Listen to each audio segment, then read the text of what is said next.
The movie opens with a peaceful small town where everything seems perfectly normal. Families are going about their day, people are enjoying their routines, and life appears calm. Among the residents is Judy, the town's doctor. Before heading out, she gives her assistant, Becca, permission to leave early so she can attend a local baseball game. A little later, we arrive at the baseball field, where the entire community has gathered. Judy's husband, David, who works as a sheriff, is also there enjoying the game with everyone else. The atmosphere is cheerful, and for a moment, everything feels completely ordinary. But then, something changes. A man named Rory suddenly walks onto the field carrying a shotgun. Right away, it's obvious that he's not acting like himself. The crowd freezes. David carefully approaches him, trying to calm him down and figure out what's going on. But Rory doesn't respond to reason. He keeps moving forward, and when the situation becomes too dangerous, David is forced to stop him. The incident shocks the entire town. Later, Rory's body is taken for examination. His wife and son arrive to identify him, and they are furious with David. They tell him that Rory had completely turned his life around. He had quit drinking, was happier than ever, and had been doing well recently. Hearing this leaves David deeply troubled. Judy tries to reassure him, reminding him that he had no choice. The next day, things become even stranger. David receives the medical report and learns that Rory had no drugs, alcohol, or anything unusual in his system. That discovery makes absolutely no sense. Wanting answers, he returns to the baseball field. There, he notices another local resident named Bill, sitting alone in complete silence. David tries speaking to him,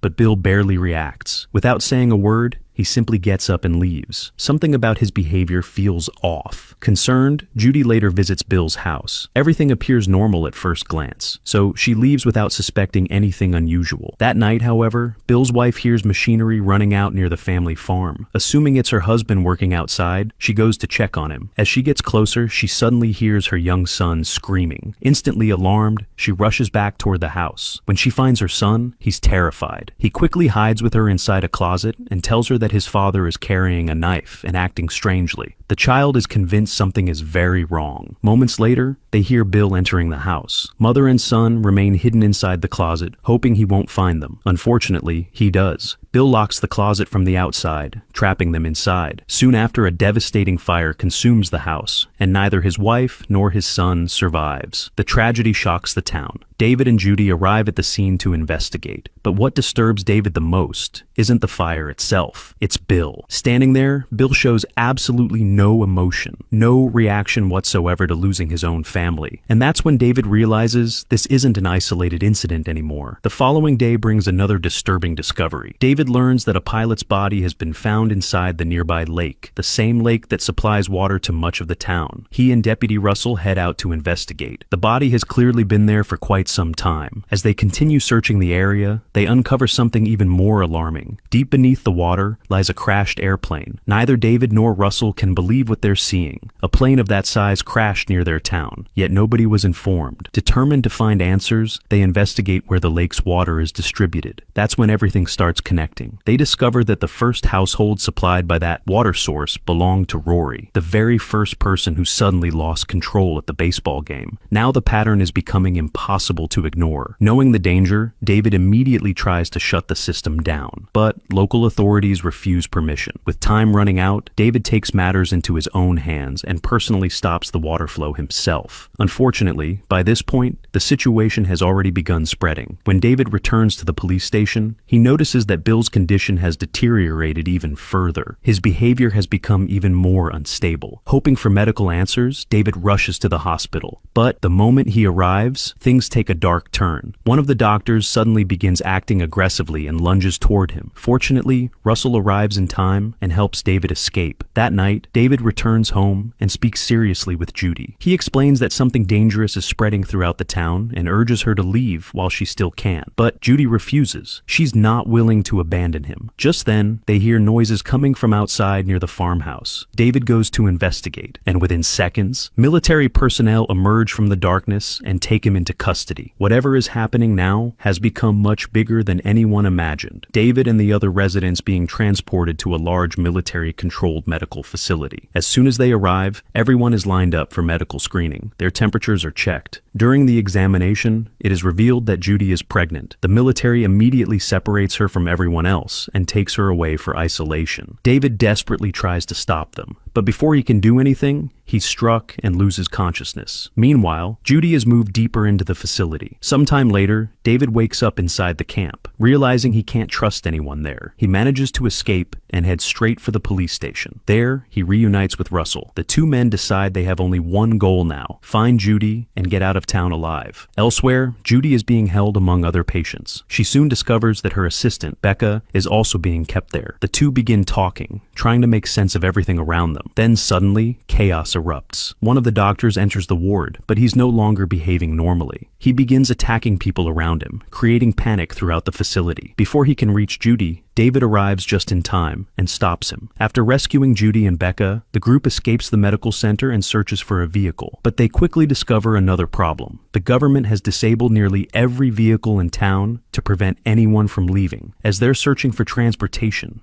gunfire suddenly echoes nearby. The group hides and watches from a distance. What they see is horrifying. Military units are rounding up people and eliminating anyone they encounter, infected or not. At that moment, David realizes nobody is coming to save them. If they want to survive, they'll have to get out on their own. They decide to head toward David's house. Along the way, Judy reveals something that's been weighing on her mind. Because she was tested at the facility, she's worried she may have been exposed to the infection. David calmly responds that they've been drinking the same water for days. If one of them is infected, then both of them probably are. Not long afterward, Becca spots her boyfriend Scotty's farmhouse and rushes toward it. The group reunites with Scotty, hoping they've finally found a safe place. But safety doesn't last long. Military forces soon arrive and capture one of Scotty's workers. Scotty leaves the farmhouse trying to help. Moments later, neither of them returns. The danger is getting closer. Soon afterward, soldiers begin searching the farmhouse itself. David quickly sends Judy and Becca into hiding while he deals with the situation. The group manages to capture one of the military officers and demands answers. Under pressure, the officer finally reveals the truth. According to him, a dangerous infection has spread through the section of town supplied by the contaminated lake water. There is no known cure, and the government has decided that containing the outbreak is more important than saving the residents. He even admits that the military has been ordered to eliminate everyone in the area. The officer promises not to reveal their location if they let him go. After some hesitation, they release him. The next day, the survivors reach David's house. Returning home after everything that's happened is overwhelming for Judy. While searching inside the house, Judy unknowingly passes by Rory's wife, who has become heavily affected by the infection. A little later, David enters the room looking for Judy. Suddenly, Rory's son attacks him. The young man blames David for Rory's death and wants revenge. A violent struggle breaks out throughout the room. Just as David begins losing control of the situation, Russell steps in and saves him. Afterward, Russell repeatedly fires at both Rory's wife and son. Watching his behavior makes Judy uncomfortable. She quietly tells David that Russell might be infected as well. The infected people seem increasingly aggressive, and Russell has started acting differently. David isn't ready to believe that. For now, Russell is still their friend. The group continues moving and eventually notices a helicopter tracking them from above. To avoid detection, they drive into a nearby garage. Unfortunately, automated equipment activates inside the building, trapping them there. Then another problem appears. Several infected workers inside the garage begin attacking them. A desperate fight for survival follows. During the chaos, Becca loses her life. Before the survivors can recover, the helicopter destroys their vehicle from above. Now, stranded without transportation, David, Judy, and Russell continue on foot. As they travel, they encounter an injured police officer. David asks him what's really going on. The officer finally reveals the secret behind everything. The crashed airplane had been carrying a biological weapon, a highly dangerous virus capable of causing catastrophic effects in humans. The aircraft was supposed to be transported elsewhere, but it crashed near the town before reaching its destination.